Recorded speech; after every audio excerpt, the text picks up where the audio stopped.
La saga arrive à sa fin, la fin d'une histoire, la fin de personnages, parfois une fin bienvenue. Car Star Wars, avec l'ascension de Skywalker, propose un dernier épisode aussi attendu que redouté par les fans. Mais comment en est-on arrivé à des fans méfiants et surtout, pourquoi Star Wars cristallise autant de fantasmes, de peur et d'envie? Et si la fin fait partie du voyage, le début aussi. Star Wars est arrivé sur grand écran en 1977 et s'est depuis décliné en 9 films officiels et 2 spin-offs. Alors, retour aux sources, pourquoi ça marche autant Star Wars ? C'est un phénomène intergénérationnel parce que quand on aime Star Wars, on a tendance à vouloir présenter ces films à ses enfants, à ses petits-enfants, aux membres de sa famille. Star Wars, ce sont des films qui sont très elliptiques, qui amènent finalement le spectateur à se poser beaucoup de questions une fois qu'il sort de la salle. Et on le voit bien d'ailleurs sur les sites spécialisés, comme par exemple Star Wars Universe pour le domaine francophone.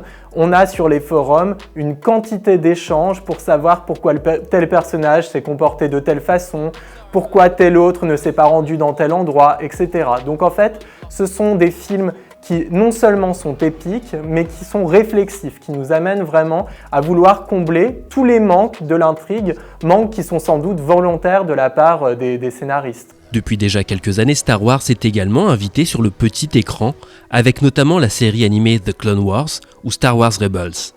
Et on a bien l'impression que l'avenir de la saga passe forcément par le petit écran, avec l'arrivée de The Mandalorian sur la plateforme de streaming Disney+, et l'annonce d'au moins une autre série avec Kenobi qui reposera sur les épaules de Ewan McGregor. Star Wars est-il et sera-t-il aussi bon sur le petit écran ?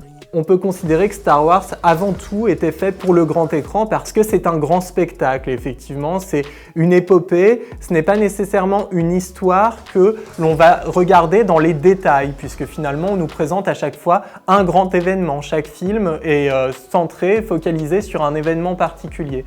Donc là, c'est une nouvelle manière, finalement, d'aborder la saga Star Wars. On peut considérer que le petit écran et Star Wars, c'était finalement quelque chose qui semblait une évidence à terme parce que George Lucas, pendant longtemps, a eu l'intention de produire une série live Star Wars, ce qui ne s'est jamais fait, notamment pour des raisons budgétaires. Donc là, c'est donner vie à un projet qu'il avait depuis de très nombreuses années. Et puis, on a une époque, de toute façon, où les séries télévisées concurrencent totalement les films, ont parfois même un impact culturel qui est beaucoup plus important. On va dire simplement que ça change notre rapport à Star Wars, c'est-à-dire qu'on va sans doute laisser de côté la dimension héroïque, épique, et on va plutôt s'intéresser au quotidien de cette galaxie en regardant finalement des personnages qui font partie de cet univers, mais qui ne sont pas nécessairement ceux que l'on va voir au premier plan. Alors, on nous promet une fin. Tant mieux pour ceux qui en ont marre de Star Wars, mais on nous promet aussi de nouvelles histoires en dehors des Skywalker sur toutes les plateformes pour les prochaines années. Comics, romans, séries animées, séries live-action, nouveaux films, il n'y a jamais eu autant de production Star Wars. Les fans vont-ils s'y retrouver dans cette orgie ? Souvent, on peut considérer vis-à-vis de Star Wars qu'il y a 2 catégories de fans, grosso modo. Il y a les fans hardcore qui consomment du Star Wars presque au quotidien, donc qui vont s'intéresser à tout l'univers étendu, qui vont lire les romans, les comics, qui vont regarder les séries télévisées, qu'elles soient adressées plutôt à un jeune public ou à un public plus adulte. Et puis, on a les fans plus classiques qui vont voir tous les films au cinéma, qui les ont chez eux en DVD, qui les visionnent régulièrement, mais qui ne connaissent pas nécessairement bien l'univers étendu.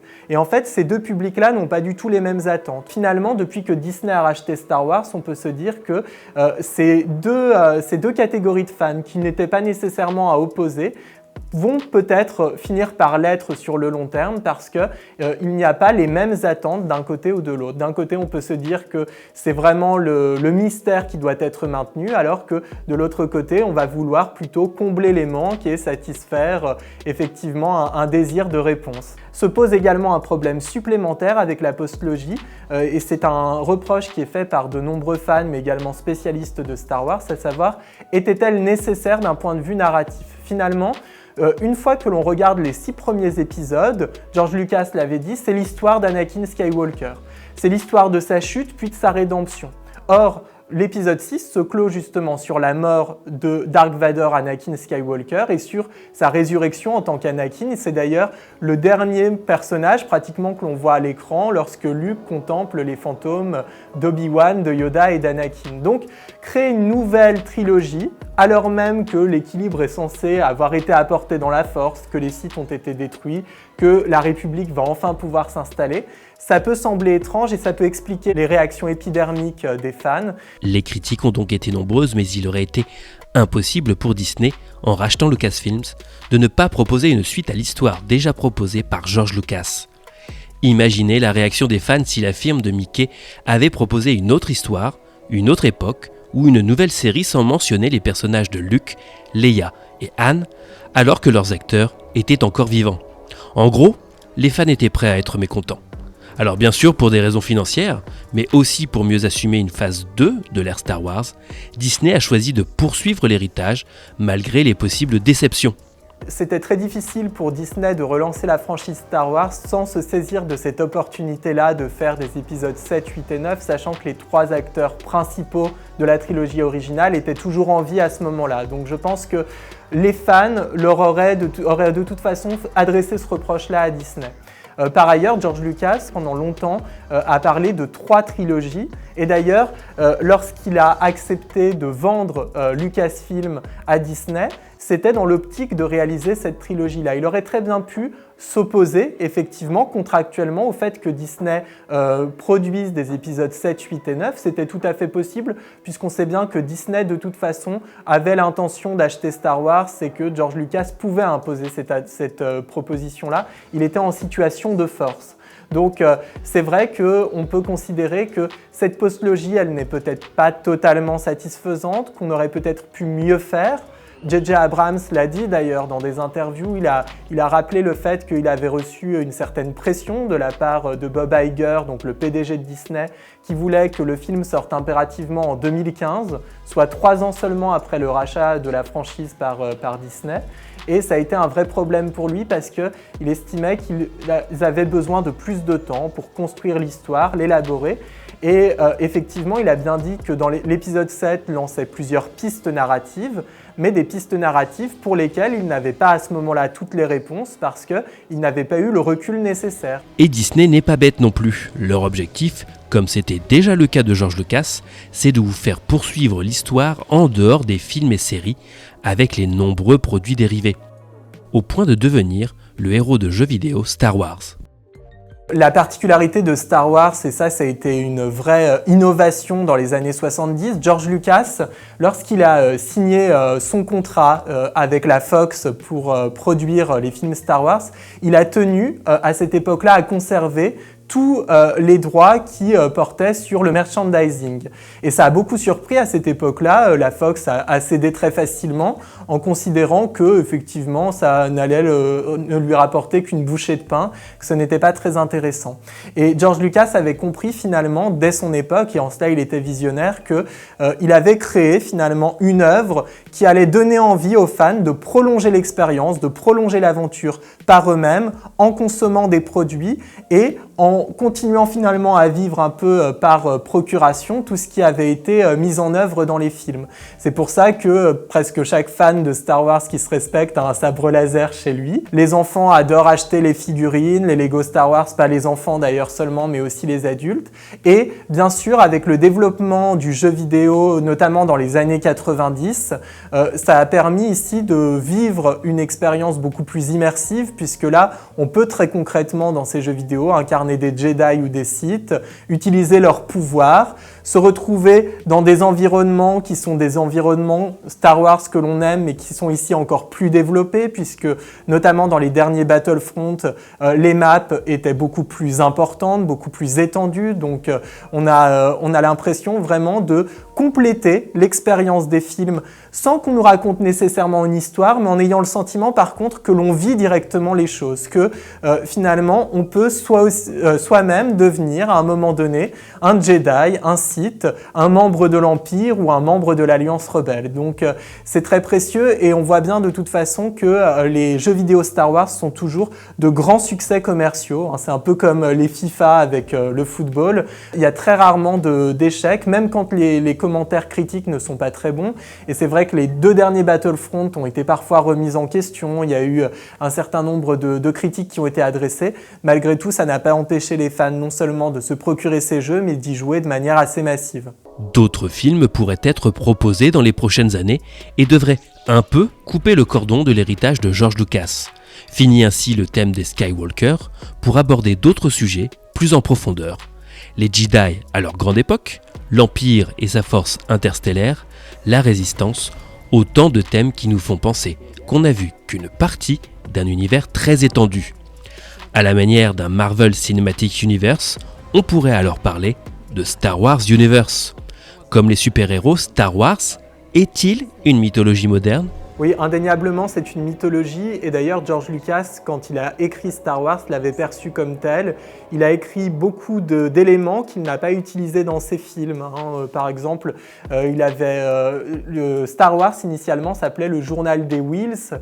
Et cette question des Whills a été reprise pour la première fois, non pas dans les années 70, moment où George Lucas commence à l'évoquer, mais avec Rogue One, donc film qui est sorti en 2016. Après l'épisode 9, une page sera-t-elle tournée ? Star Wars sera-t-il fini ? Ou bien ce sera seulement le début d'un univers hyper étendu qui reste encore à créer ? Sans doute qu'une des pistes très intéressantes, c'est de changer d'ère temporelle et notamment de s'intéresser à toute la période de l'Ancienne République. C'est une demande des fans depuis de très nombreuses années, notamment avec le jeu The Old Republic qui avait rencontré un très grand succès.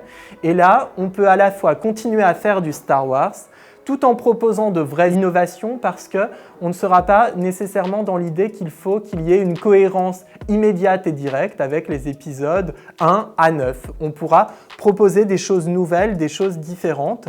C'était sans doute le projet d'ailleurs de Weiss et Benioff donc, qui a été abandonné. On ne sait pas véritablement quels seront les contours de la trilogie de Rian Johnson, ni même si elle se fera parce qu'il y a un certain nombre de fans qui lui sont désormais assez opposés et Disney est quand même conscient de ce danger d'un rejet des films de Johnson pour cette raison-là.